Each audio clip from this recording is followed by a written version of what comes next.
Ghana for survey baby pan and go for the abba. Bra election be go for the one service be braba. Now we are current one pa abba. We are current.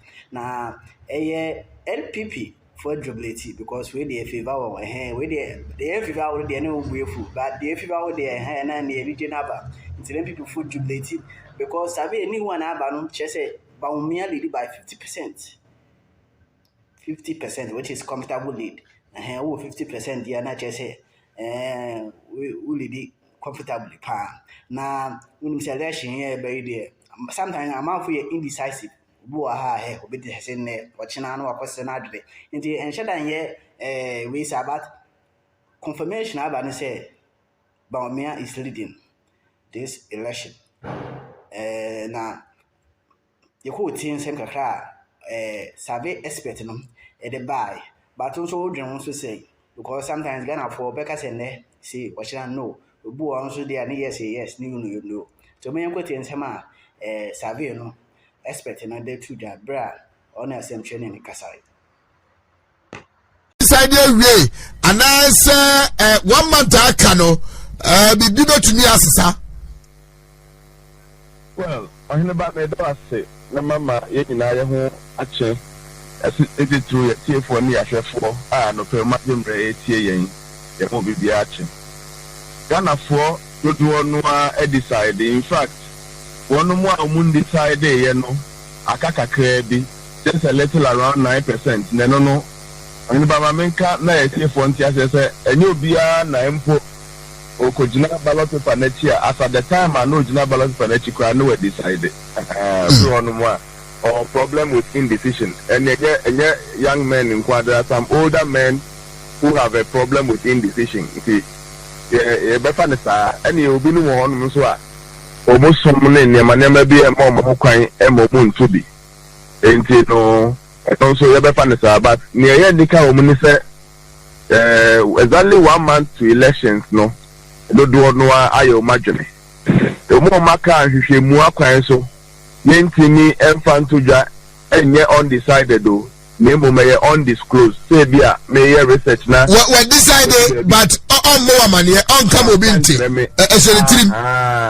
kusa trim sa for no enye around 25% but in terms of decision there up to about 90% have decided aka undisclosed so be on ene obeto patonka be obeto akọ fan chrew eno na if I say research kwan so we can report but so professor omo decide any omo decide here no 1 month away from the election what are some of the contributing factors that me aswing you vote no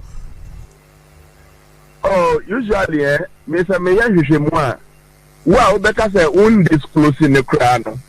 Yes, I respect your view. You don't have to disclose baby December 7th to 2 Abamame. But I have questions in my structure. Make me they are sign any possible choice. It's so easy to do. Obisa nipa ne se sebio ebi amrase bejafu ejina ni ojina we NPP dimu ni ojina we NDC dimu ni ojina we independent dimu ana party for dimu no. Omumu wa pa na feel say oye best to lead. Na nipa ni chusu baako ebia in terms of visibility why na owo so pa nipa ni chusu ta nipa kro noa in terms of ebia they ebia obetimi I represented the characters and also the ogoni and onyam betimi development abre mo constituency na se nipa ni chusu sa nipa kro noa let's say like is over to ababa no me do last part on I am a ballot paper no extra so media my vote is secret mean I am fine, I respect it, but I have a place in the session communal boy in one meeting with the signing amount where you would belong. What are some of the things that we should anticipate from the two major political parties, from now to 7th December? And again, almost so Antoine Mabunga and the gains are making to the NPP. How should we protect them? And the parliamentary consultant, free consultation. Good.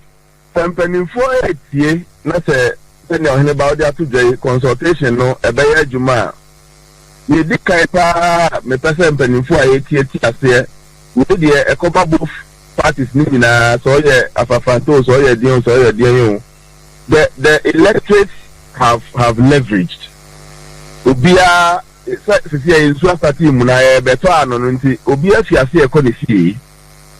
In fact NDC for start railroad mu chin ya ase and now sono manso fi ase e ko omo sono nchen nti eniema na start fall in place baby ya to aba no that be na make us Ashanti region through na initially somewhere in May me baseline survey by no na dodo a no mayo so mu do beto aba na about 65% turnout.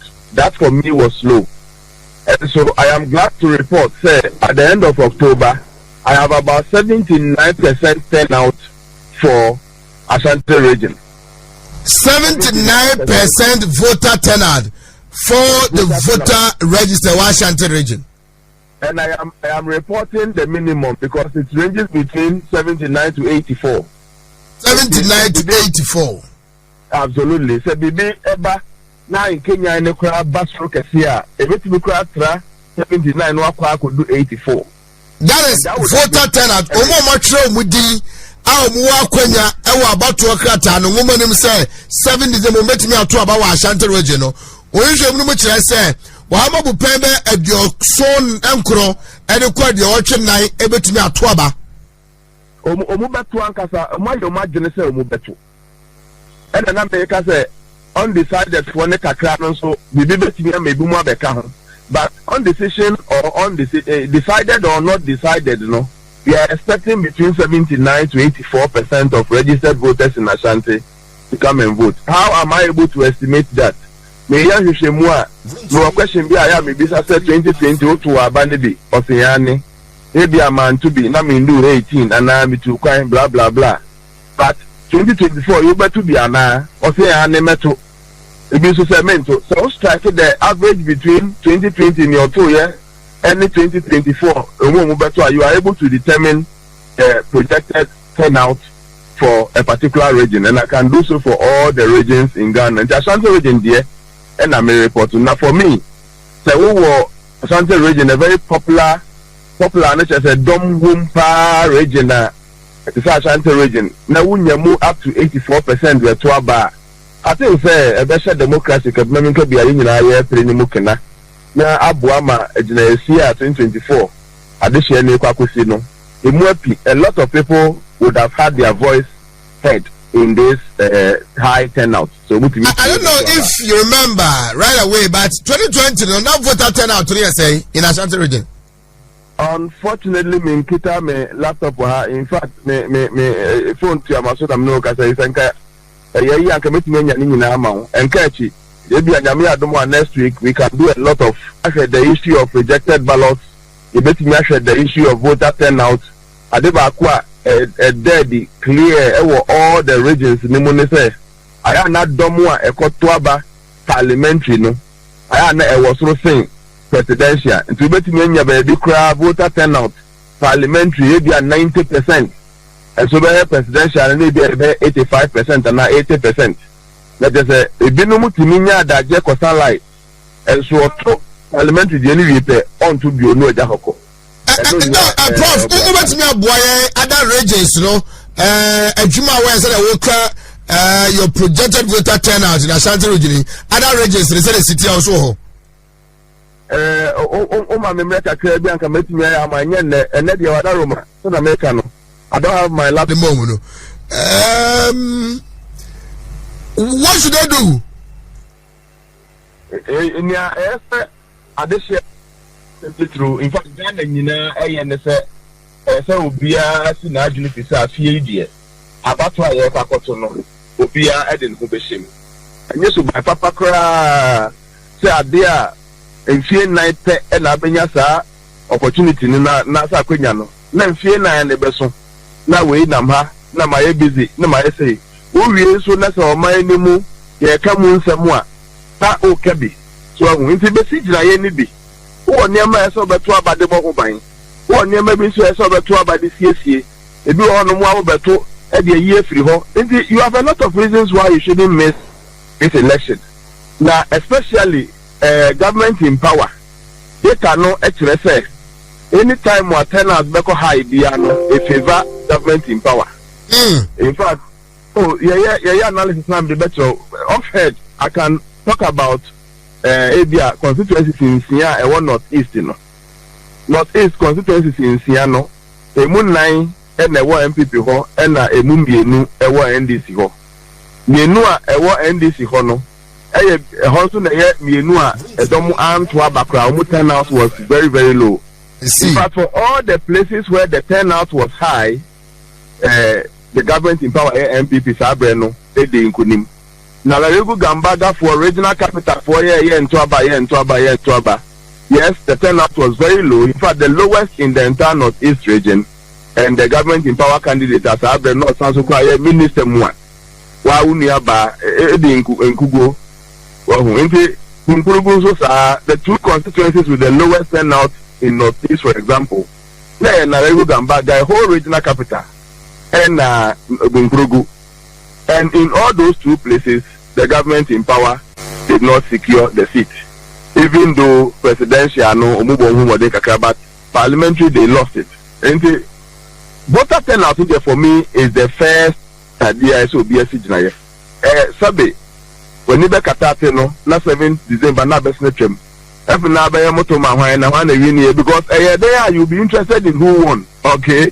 So why don't you go and be part of choosing the one who will win? So intermediate and not pay Sakonya Adama me first advice pa a turnout. And I'm a second advice and so you're quite pa the best so I better about rejected ballots. Wow Kwabri East over 24,000 and Twaba. And so all the regions, all the constituencies that make up northern region, 18 constituencies like Kabo Mania northern region or remember Emu enumpe and Omu votes etra Omu total registered voters etra 5,000. We need 5,000 or below. Prof, the Bajo science to be man say. Oh, the number next week me constituency be to say Banda Ewo Bono. Omu total registered voters for the entire constituency 2020 19,670 or so. Now 19,000 will be constituency more. Oh, now constituency back 24,000 Twaba. 24,000. Just the numbers we are going to see. If you understand the numbers, you see the seriousness of the conversation we are having this morning. There are before rejected ballots, rejected ballots, northern region. The whole region no rejected ballots. There 57,460 or so. So region Corona rejected ballots here 57,000. No? Region 18 constituencies no. Emun numpe and no votes bo 50,000. Let us say rejected ballots no. In one region 57,000 no. And they also say over 10 constituencies total registered voters.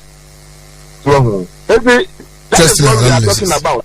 And these are rejected ballots and a turnout home community mestre party for no organizers for no more media you cry mubetinya boa actually crime pie to about TV neso a choir to you crowd babu bono na nkwanko cause any cause for rejected ballot and now be bibianiade. Yes, more campaign no airborne to obi antwaba no. Take the issue of rejected ballots and the issue of voter turnout so equally important. Hopefully next week Tuesday. Yes, more campaign no airborne to obi antwaba no. Take the issue of rejected ballots and the issue of voter turnout so equally important. Hopefully na what would you media so no. Medma NPP flag bearer Akwaba and NDC national organizer so matter so war omu born to ano semba ku mienu bi so akaka ofie so mu hwe no mu siesie ni through MPP for me the debia makasa in a stronghold.